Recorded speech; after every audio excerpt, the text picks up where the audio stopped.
Hello everyone and welcome to Sleepy Classes. तो आज discuss करने वाले हैं हम strategy for non maths background students. Okay, so non maths background candidates जो हैं वो क्या करें, क्योंकि मैथ्स जैसे डिफ़िकल्ट आ रहा है तो काफ़ी ऐसे क्वेश्चंस मेरे पास आते हैं कि हम क्या करें, हमें मैथ्स होता नहीं है और ये डिफ़िकल्ट क्वेश्चंस पूछे जा रहे हैं। तो देखते हैं किस तरह से हम टैकल कर सकते हैं, किस तरह से श्योर शॉट 100% हम सी सैट को क्वालिफाई कर सकते हैं, क्योंकि हमारी स्ट्रैटेजी तो सिविल सर्विसेज एग्जाम को क्वालिफाई करना है, राइट? उसको फोकस करके चलते हैं। चलो देखते हैं। ओके, ये मेरे बारे में है। अनफॉर्चुनेटली मुझे मैथ्स बहुत पसंद है। Okay, but let's talk about दो students who are not from maths background.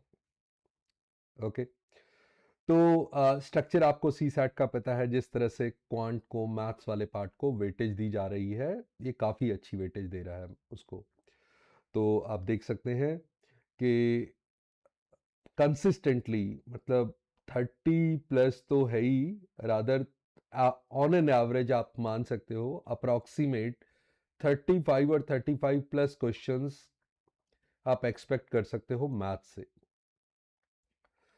Right? तो फर्स्ट क्वेश्चन तो बिल्कुल सिंपल है कि अगर मैं मैथ्स छोड़ दूं तो अगर मैं मैथ्स छोड़ता हूं तो मेरे पास बचते हैं 45 क्वेश्चंस।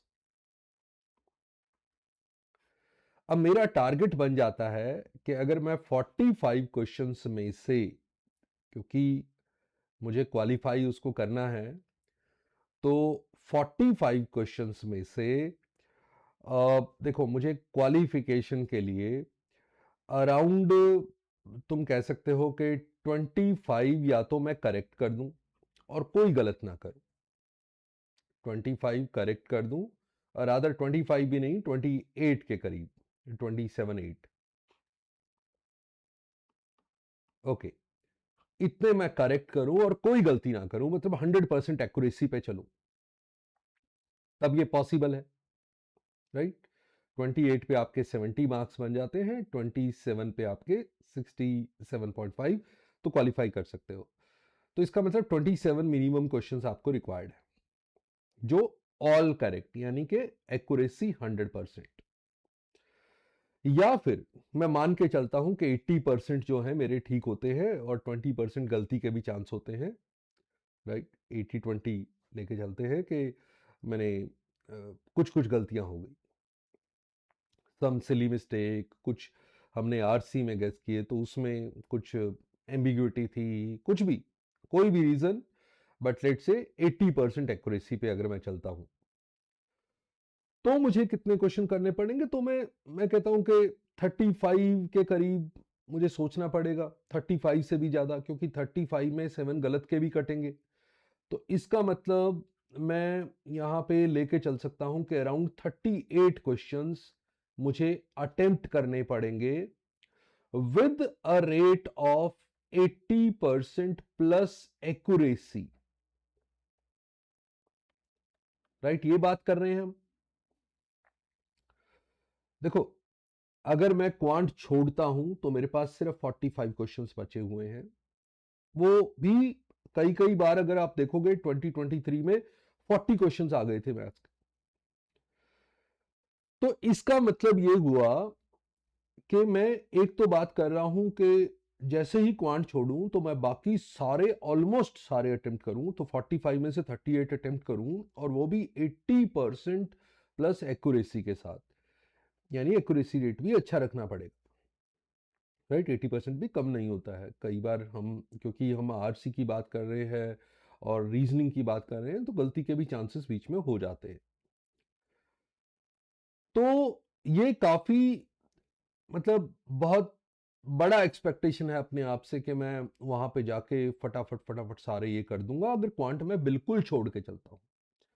तो मेरा सजेशन तो ये है कि आप क्वांट को बिल्कुल छोड़ना तो भूल जाओ, तो कुछ तो उसमें से अटेम्प्ट करना चाहिए ताकि इसका लोड थोड़ा सा उधर चला जाए, राइट? मैं बिल्कुल मेरा फोकस है नॉन मैथ्स बैकग्राउंड पे, मैथ्स को मैं मान के चल रहा हूँ कि मैथ्स उसका वीक है या नहीं आता, वैसे वाला कैटेगरी, राइट, या फिर मैथ्स कर लूंगा डर लगता है। तो यहां पे अगर मैं स्ट्रैटेजी चलूं तो थोड़ा सा मैथ्स मुझे करना पड़ेगा। मैं बेशक अपना फोकस करूं कि इंग्लिश और रीजनिंग पे तो फोकस हाई रखना ही पड़ेगा। अगर मैं मैथ्स में कम एक्सपेक्ट करता हूं कि मेरे से कम होगा या मैं कम करूंगा, तो मुझे ज़्यादा इधर पे फोकस करना पड़ेगा। इंग्लिश और रीजनिंग पे, आरसी और रीजनिंग वाले पार्ट पे मुझे बहुत फोकस करना पड़ेगा, यानी कि बहुत हाई एक्यूरेसी रेट के साथ काफ़ी अटेम्प्ट करना पड़ेगा। ओके, ये तो है ही, इसकी प्रैक्टिस तो आप करेंगे ही करेंगे। अब बात आती है मैथ्स वाले पोर्शन की, तो आगे चलते हैं, एक बार मैथ्स पे भी बात करेंगे। तो ये मैथ्स का सिलेबस है, मैं आपको यहाँ पे दिखा रहा हूँ क्वांट का सिलेबस। जो सिलेबस है वो नंबर्स, अरिथमेटिक, अलजेब्रा, मेंसुरेशन। अब क्या होता था, पहले मेरा सजेशन जनरली आ जाता था कि अरिथमेटिक कर लो, नॉन मैथ्स वालों के लिए अरिथमेटिक कर लो, क्योंकि वो बात उनको समझ में आ जाती है, वो फिर भी उससे डर नहीं लगता। Percentages, profit loss discount, simple interest, compound interest, time and work, ये सब नॉन मैथ्स बैकग्राउंड वाले फिर भी करने को, मतलब उनको समझ में आ जाती है ये बात, राइट। मुझे लगता है कि आप लोग इसमें अच्छा सा अरिथमेटिक में कंफर्टेबल होते हो rather than other subject like algebra, numbers, mensuration. ये सब जो है मैथमेटिकल लगता है, तो ये थोड़ा सा डिफिकल्ट लगता है। बट प्रॉब्लम ये है कि अरिथमेटिक से क्वेश्चन तो कम पूछे जा रहे हैं। पिछला अगर मैं ये सीसैट 2025 देखूं तो ये नंबर से भरा हुआ था, ये इसका मैक्सिमम वेटेज था, राइट। मैक्सिमम वेटेज किसका था, इसका बहुत ज्यादा वेटेज, मतलब आपको सारे ही क्वेश्चन नंबर्स के दिख रहे थे, ऐसे हालत थी, राइट। एक तो ये सजेशन कि अरिथमेटिक अगर आप कंफर्टेबल है, आप फील करते हैं कि आप percentages, time and work, okay, खास कर ये वाले टॉपिक मैं बात करूं तो profit loss, simple interest, compound interest, average और टाइम एंड वर्क करो, तो टाइम स्पीड डिस्टेंस भी कर लो, बट टाइम एंड वर्क जरूर कर लेना, ये काफी इंपॉर्टेंट रहता है। सिंपल इंटरेस्ट, कंपाउंड इंटरेस्ट से, एवरेज से, प्रॉफिट लॉस से भी लगातार क्वेश्चन पूछे जा रहे हैं। तो एक तो ये वाला है कि अरिथमेटिक से आप एक्सपेक्ट कर सकते हो कि कम से कम 4-5 क्वेश्चंस आपको यहां से डुएबल क्वेश्चंस मिल सकते हैं, जो आप आराम से कर सकते हो।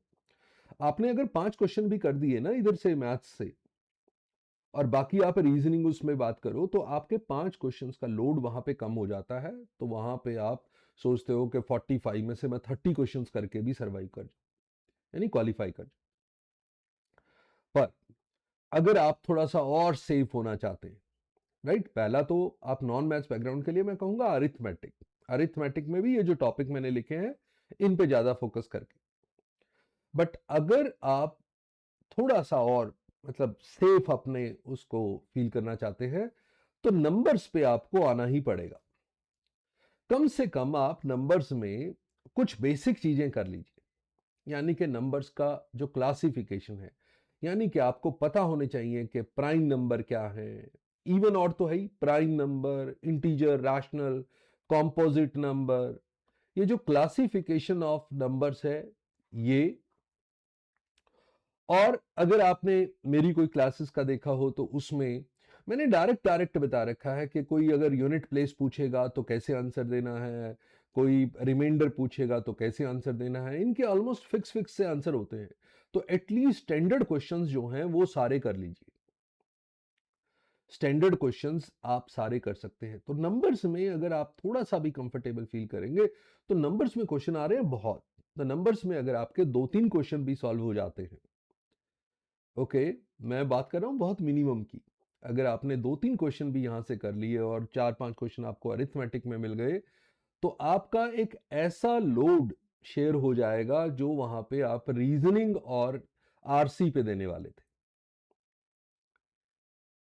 ओके, तो कर सकते हैं फोकस, हम भी काफ़ी क्लासेस करते रहते हैं। इवन अगर आप इस चैनल पे भी देखेंगे तो प्रीवियस पहले पीछे कुछ प्लेलिस्ट पड़ी हुई हैं जिन पे हमने काफ़ी क्वेश्चंस किए हुए हैं। नंबर्स पे लगातार आप क्वेश्चंस देख सकते हैं, मेरे कुछ मेथडोलॉजी, अदरवाइज आपने कोर्स ले रखा है तो बहुत ही अच्छा है, मैं उसमें करवा ही रहा हूँ। सारे टॉपिक के साथ असाइनमेंट भी दे रहा हूं, तो उतना लिमिटेड सा भी करके आप आराम से स्कोर कर सकते हैं। मैं कम से कम उस बात पे फोकस कर रहा हूं कि जो डायरेक्ट जिस तरह से मेरा मतलब करवाने का तरीका, उसको मैथ्स बहुत ज्यादा समझाने का नहीं, पर जो जिस तरह से क्वेश्चन पूछा जाए तो आंसर कैसे देना है, राइट, हम उस पर फोकस कर रहे हैं। बहुत ज्यादा मैथमेटिकल अप्रोच के मैथ समझाने का टाइम नहीं होता बेसिकली। मैं फ्रेंकली स्पीकिंग, मुझे मैथ्स अच्छा लगता है, मुझे अच्छा भी लगता है कि कोई मैथ्स को पूरा समझे करे, पर प्रॉब्लम यहां पे है टाइमिंग। तो आपके पास उतना टाइम है ही नहीं इन्वेस्ट करने को इस पर्टिकुलर डोमेन में, इस पर्टिकुलर एग्जाम के लिए, सी सैट के लिए। आप जनरल स्टडीज पे फोकस करें, मेरा भी उस पे ही सजेशन रहता है कि आपका वो मेन एग्जाम है, उसके मार्क्स आपको क्वालिफाई फॉर नेक्स्ट स्टेज करवाएंगे। ये तो बिल्कुल ही क्वालिफाइंग है ना, ये इसमें तो आपको स्कोर करना है बस, कि 70 स्कोर आ गया आपका, 66 प्लस आ गया तो आप क्वालिफाई कर जाएंगे। बट आप टारगेट रखें कि 75 प्लस, कम से कम 80 के करीब अगर टारगेट रखें तो आप श्योर शॉट क्वालिफाई कर सकते हैं। आप एक बार अपना आइडिया ले लीजिए कि 80 मार्क्स कैसे आपको लाने हैं। तो उस तरह से अगर अगर आप प्लान करते जाएंगे तो आप आराम से उसको क्वालिफाई कर पाएंगे। तो उस हिसाब से आपको बहुत ज्यादा मैथ्स समझ डीप उसमें जाने की जरूरत नहीं है। जिसको मैथ्स अच्छा लगता है उसके लिए आई मीन कि मैथ्स करना चाहिए, आप करो, मैथ्स आपको आता है, बट फिर भी बहुत ज्यादा टाइम उसमें डिवोट मत करो। ओके, ये जो एल्जेब्रा वाला पार्ट है या मेंसुरेशन वाला पार्ट है या इवन पीएनसी वाला पार्ट, परमुटेशन कॉम्बिनेशन पे क्वेश्चन पूछे जा रहे हैं, बट ये तभी है, तभी आप इसको टच करोगे जब आपको मैथ्स थोड़ा कंफर्टेबल लगे, मैथ्स आपको अच्छा लगे, कर मतलब आप कर सकते हो, आप फील करते हो और टाइम इन्वेस्ट कर सकते हो उतना। ओके, अदरवाइज आप stick to number system and arithmetic. Arithmetic और नंबर सिस्टम के, बेसिक नंबर सिस्टम के किस क्वेश्चन को कैसे आंसर किया जाता है, क्योंकि बहुत सारों के शॉर्टकट हैं सीधे आंसर करने के लिए, तो वो तो आपको सारे पता ही होना चाहिए। ओके, इसके अलावा रीजनिंग आप डिटेल पे करें, आरसी की प्रैक्टिस रोज करें। रीजनिंग तो आपको, अगर मैथ्स बैकग्राउंड नहीं है और मैथ्स में आपका हाथ तंग है, तो रीजनिंग पे आपको इन्वेस्ट करना पड़ेगा। और ये सब टॉपिक जो coding decoding, series, blood relation, लगातार पूछा जा रहा है ब्लड रिलेशन पे क्वेश्चन, कोडिंग डिकोडिंग पे, सीरीज पे, इन पे से कोई मिस नहीं करता है टॉपिक। डायरेक्शन शायद मिस हो जाए, बट ब्लड रिलेशन रेगुलरली पूछा जा रहा है और मल्टीपल क्वेश्चन भी आ जाते हैं। एनालिटिकल रीजनिंग, पजल्स वाले, सिटिंग अरेंजमेंट्स वगैरह, वो भी आप करके देखें। सिलॉग्स का ऐसा रहा है, कभी कभी क्वेश्चंस, मल्टीपल क्वेश्चन पूछे उसने सेम एग्जाम में और कहीं भी पूछा ही नहीं है, ऐसा भी हुआ है। बहुत सारे सी सेट के एग्जाम ऐसे हुए जिसमें सिलॉग्स का क्वेश्चन पूछा ही नहीं गया। बट कई एग्जाम्स में, अभी रिसेंट एग्जाम में भी सी सेट में सिलॉग्स को मल्टीपल क्वेश्चन भी पूछ लिए उसने सेम टेस्ट में, सेम एग्जाम में, राइट। ये मैट्रिसेस वो डिटरमिनेंट वाला नहीं, ये मैट्रिसेस वो है जो पजल वाला, जिसमें वो नंबर मिसिंग होता है, वो सीरीज की तरह ही कह सकते हो। जैसे ऐसे नंबर्स लिखे होते हैं, आपको लिखा होता है कि यहाँ 1 है, यहाँ 2 है, यहाँ 5 है, यहाँ 6 है, यहाँ 8 है, यहाँ 9 है, तो इधर 3 है, इधर 11 है, तो यहाँ क्या आएगा? तो 1 + 2 3 लिखा हुआ है, 5 + 6 11 लिखा हुआ है, तो 8 + 9 17 आएगा। मतलब ऐसे वाले, ये तो मैं बहुत सिंपल लिख के दिखा रहा हूं, बट ऐसे मिसिंग नंबर वाले, राइट, वो वाली मैट्रिसेस की बात कर रहा हूं मैं यहाँ पे। तो ऐसे क्वेश्चन पूछे गए हैं, राइट। सीरीज के क्वेश्चन, कोडिंग डिकोडिंग के सारे आप करेंगे, और मिसलेनियस भी आप कुछ क्वेश्चन टाइप आप प्रीवियस ईयर क्वेश्चन जरूर देखेंगे, राइट। प्रीवियस ईयर क्वेश्चन जरूर देखने चाहिए आपको।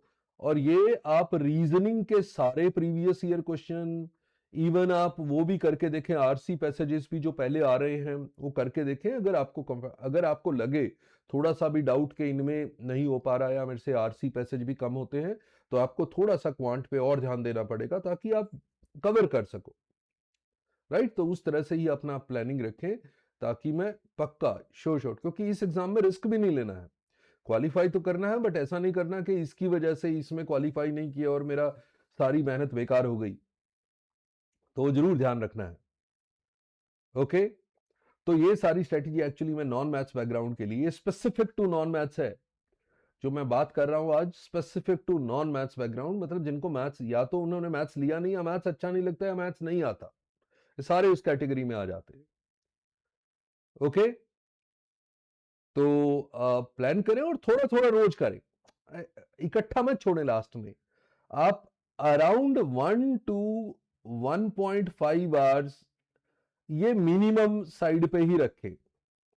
आप इससे बढ़ा सकते हैं तो वो आपको देखना पड़ेगा कि आप जीएस का टाइम भी ज्यादा इसमें डिवोट ना करें, पर ये मैं डेली टाइमिंग कह रहा हूं कि डेली आप इतना कम से कम इन्वेस्ट करें सी सैट में, अब से लेके एग्जाम सी सैट तक। ओके, ऐसा पेंडिंग मत रखें मैं बाद में शुरू करूंगा सी सैट, उससे प्रॉब्लम बढ़ती जाती है। अभी कुछ नहीं है, आपको जीएस डिस्टर्ब नहीं होगा, अगर आप इतना सा 1-1.5 घंटा लगा रहे हैं रोज का तो आपका जीएस डिस्टर्ब नहीं होता है, तो आप उसको साइमल्टेनियसली कर सकते हैं आराम से। ओके, बाकी कोई क्वेश्चन होगा तो आप पक्का ही कनेक्ट कर सकते हैं हमारे से, क्वेश्चन पूछ सकते हैं, आपके पास नंबर गिवन होता है तो इस पे कॉल करके आप कोई भी क्वेरी पूछ सकते हैं। And lastly, believe in yourself, तो करो और अपने पे विश्वास भी रखो। Okay, so best of luck, thank you, see you in the next session, bye bye, नमस्ते, जय हिंद।